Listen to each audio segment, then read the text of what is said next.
power of books to transform the minds and personalities of their readers can give cause for anxiety as well as for celebration.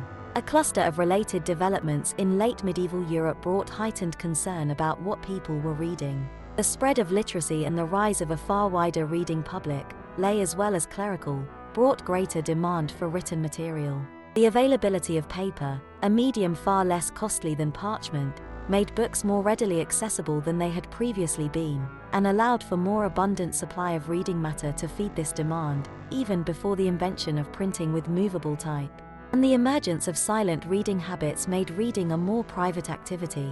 Historians have attended to the impact of these developments on medieval heresy, on churchmen's fear that literacy contributed to the diffusion of heretical views, and on the efforts at censorship that ensued. But less work has been done on the dissemination of magical texts, which in some ways represented an even more sinister threat to orthodox culture, and on attempts to control these texts.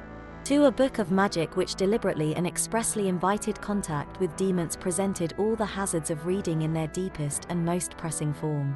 Beginning around the early 14th century, possession and use of magical writings becomes a recurrent theme in the records of prosecution. When Bernard de Liscia was accused in 1319 of having used necromancy against the Pope, he was cleared of that charge but nevertheless condemned to prison for merely possessing a book of necromancy.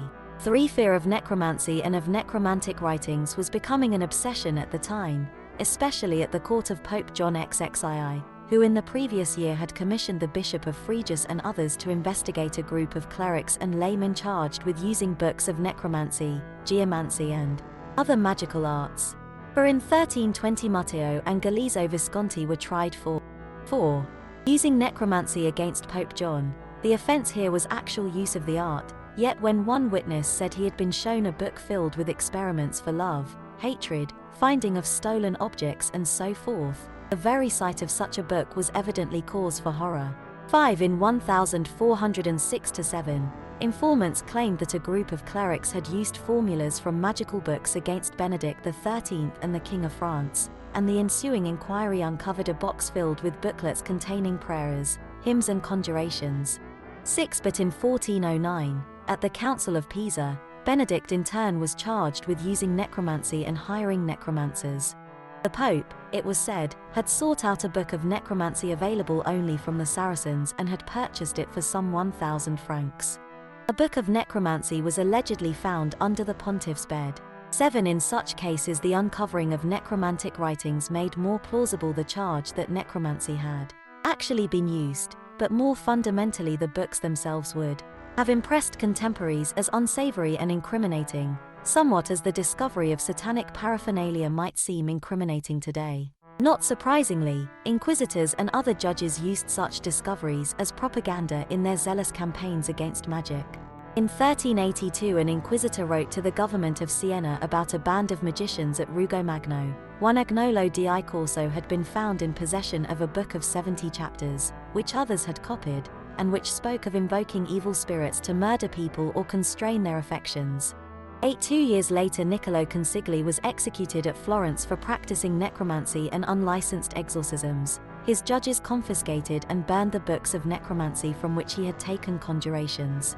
One might even say it was common for books of magic to be set forth as co-defendants alongside their owners and users, and indeed, as we shall see, those who condemned books of magic in some ways ascribed to them a kind of personality. When the books were burned, there were those, as we shall see, who heard the voices of demons in the crackling of the flames. The book burning might at times be voluntary. According to a 15th century biographer, Gerard Groot studied magic in his youth, and was accused of practicing it as well, but when he converted to a life of piety and forswore the art of necromancy, he consigned his books of magic to the flames. The movement he went on to found, the Devotio Moderna, was one of the most influential forces in the devotional culture of pre-Reformation Europe, a movement of inner piety nurtured by devout reading. Manifested in the copying out of pious phrases in personal florilegia, and financially supported by the copying of manuscripts, a movement, in short, firmly grounded in the book culture of late medieval Europe, and initiated with an act of penitential book burning. From the early years of Christianity, conversion to Christ had meant, among other things, doing away with books of magic.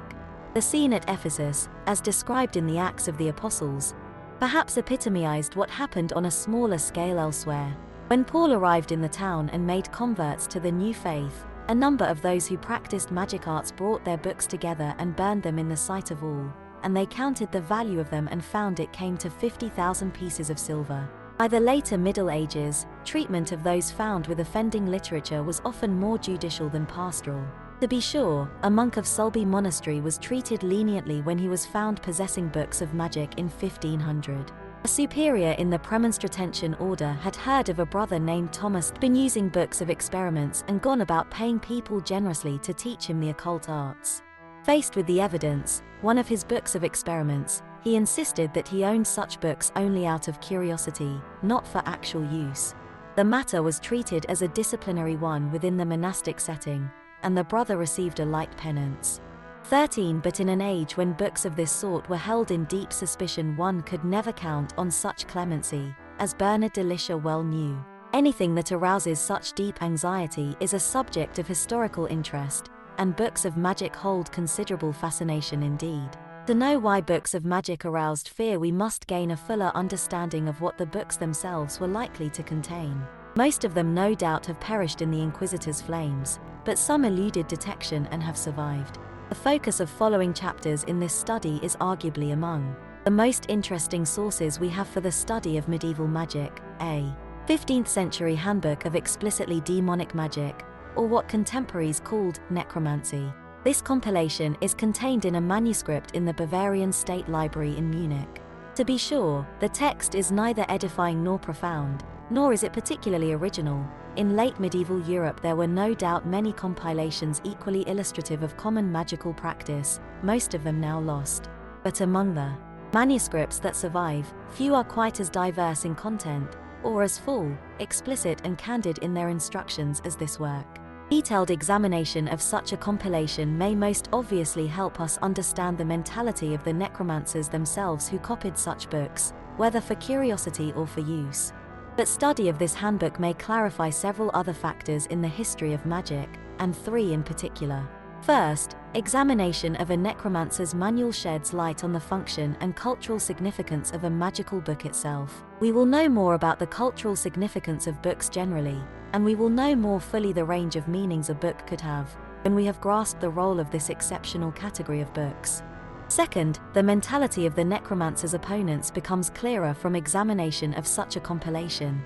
The views of the Renaissance mags, such as Marsilio Ficino and Johannes Reuchlin, who insisted that they practiced a higher and purer form of magic than did these base necromancers, and those of the demonologists, Heinrich Kramer and his successors, for whom necromancy was a dark filter shading their perception of witchcraft. The reactions of the opponents may be historically more important than the attitudes of the necromancers themselves, because they tell us more about the culture as a whole, but we cannot begin to comprehend these reactions without knowing the realities on which they were based.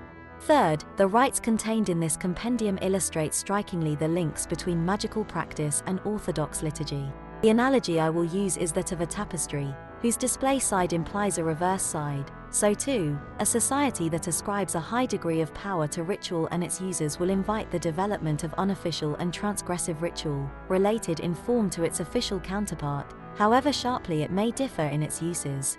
Uses. A book of magic as a cultural artifact. A book of magic is also a magical book. It not only tells how to perform magical works, but shares in the numinous qualities and powers of the rites it contains. To be sure, not all magic is book magic.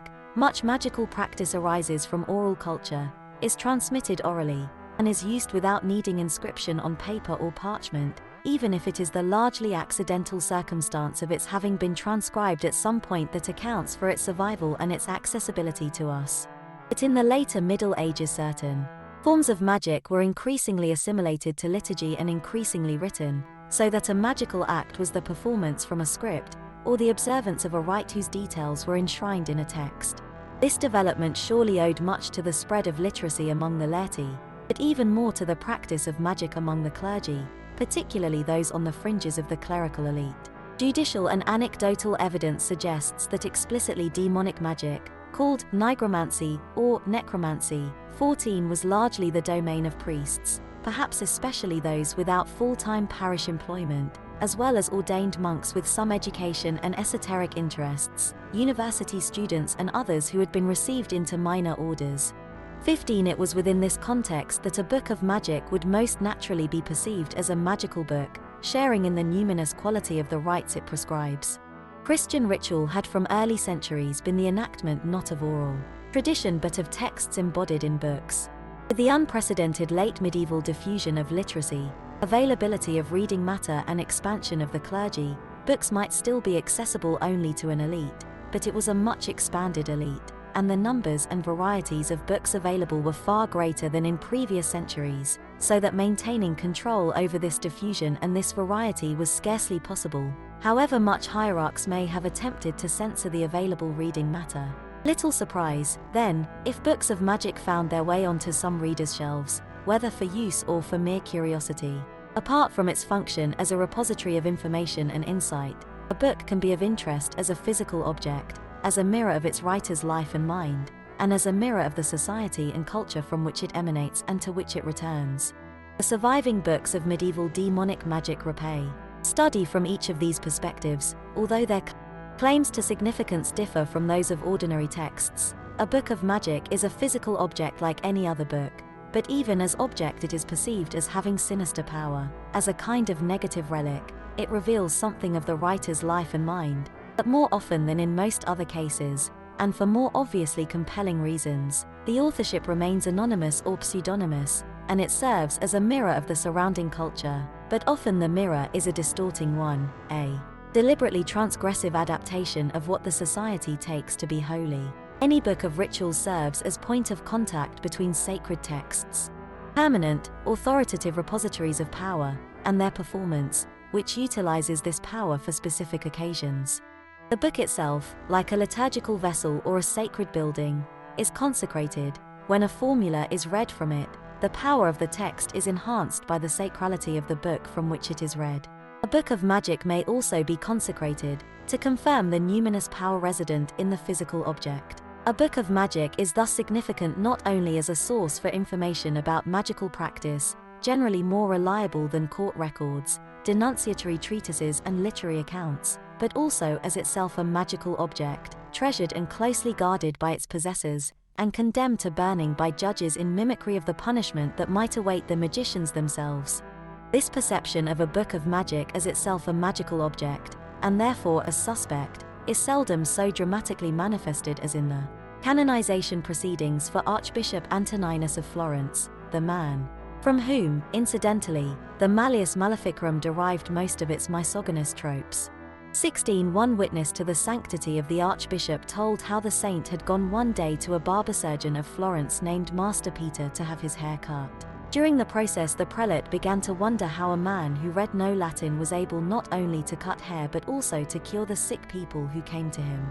He learned that the barber had obtained a book of surgery from a Cistercian and had learned from it the art of healing. Antoninus asked Peter to bring forth this book and show it to him. The man readily complied. The archbishop recognized that the book was full of incantations and formulas and signs belonging to the wicked magical arts. So one day he went to San Marco for lunch, and when certain members of the city's nobility were with him in the cloister after the meal, he had fire brought in an earthen vessel, and he set fire to the book. Immediately the air was so darkened that the citizens were afraid, and clung to the archbishop. He comforted them, saying that when the book was fully burned this darkening and clouding of the air would cease, as indeed happened. Then, calling these citizens and Master Peter about him, he explained that the book contained incantations, and that at some point a mass had been celebrated over it for conjuring and summoning demons, so that wherever the book was, a multitude of demons resided there. The burning thus served as an exorcism. The very pages seemed quite literally infected by demons, who needed to be banished. Once this was accomplished, Antoninus admonished Peter to find some other means for healing the sick. The man obeyed this admonition, and the canonization proceedings assure us that God did not allow his family to go lacking. The notion that demons could infest a book appears elsewhere. Michael Scott told of a magical book inhabited by spirits who call out when the book is opened, "What do you want? What do you seek? What do you order?